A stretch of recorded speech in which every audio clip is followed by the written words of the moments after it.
Որքան էլ վեոլյա ջուրը հերքի, թե ջրից չեն թունավորումները, բյուրեղավանցիները սարսափում են ծորակը բացել, մի բաժակ ջուր խմել։ Բա ինչու եք մտածում, որ ջրից կարող է լինի։ Բա ինչից կլինի, ասենք։ Կլինի, որ այդ տարբեր մարդիկ նույն տեղից են հաց կերել, չէ։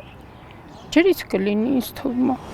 Խանութի ջրերն են կրում տուն, երկրորդ օրն է։ Առնում ենք ջուր։ Մենք հենց մեկ խմում, երեխեքի համար ենք ասում, էլի։ Այս գիշեր էլ Բյուրեղավանի պոլիկլինիկա աղիքային վարակի ախտանշաններով եւս 14 կանչ է գրանցվել։ Բարեբախտաբար հոսպիտալացնելու կարիք չի եղել։ Ապրիլին էլ ա եղել, երեխաս տղաս թունավորվել էր, այդպես հետ էր տալիս, լավ չէր զգում իրեն։ Դրանից հետո հասկացանք, որ ջրից է խնդիրը, այդպես էլ չենք տալիս։ Արդեն 3 ամիս է այստեղ ջուրը չեն կարողանում խմենք, համ եմ առնում ես ինքս։ Ոչ միայն համ է գալիս, այլ նաև գույնն այն չէ։ Պատահում է, որ վաթոտով գույնը դեղին։ Ծորակի ջրից հոտա գալի, այս երկրորդ անգամ առաջին չէ այս կանսա մեջ։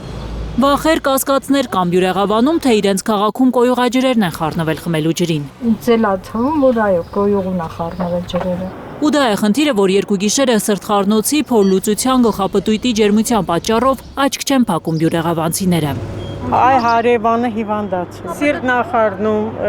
գլուխն ջերմություն ունի։ Այդտեն դաժե անցալ անգամ հերնել տղանել հիվանդացել են հուվան։ Հիվանդանոց են տարել։ 2.5 ամսվա ընդմիջումից հետո է նորից աղիքային վարակի դեպքեր արձանագրվել Բյուրեղավանում։ Առողջապահության նախարարության վերջին տվյալով 6 մարդ է հոսպիտալացվել։ Շատ դժվար է երեխայի հետ այդպես անդադ առնել հնարավորություն չի ստեղծվում, բայց դե այդպես կամած բերում ենք որտեղից ամուսինս գործը տեղից ջուրը բերում է, այդպես յոլա ենք էլի գնում։ Շատերն ավանդական մեթոդներով են փորձում ստերիլիզացնել ջուրը։ Մենք դե զգուշ ենք, ասում են եռացրեք խմեք, մենք էլ դա եռացնում խմում ենք։ Չեմ մանում։ Այս կինն ասում է, քիչ չէ ջուրը հոտ ու վատ գույն ունի, նաև օրվա մեծ մասը այն կտրում են։ Կեսօրից մինչև երեկոյան 7-ը ծորակից մի կաթիլ ջուր չի գալիս։ Կամ ջուր չկա, իսկ եթե կա թունավորված է։ Գանե Մովսիսյան, Աննա Գյուլնազարյան, Առաքել Օհանյան, Հայլուր։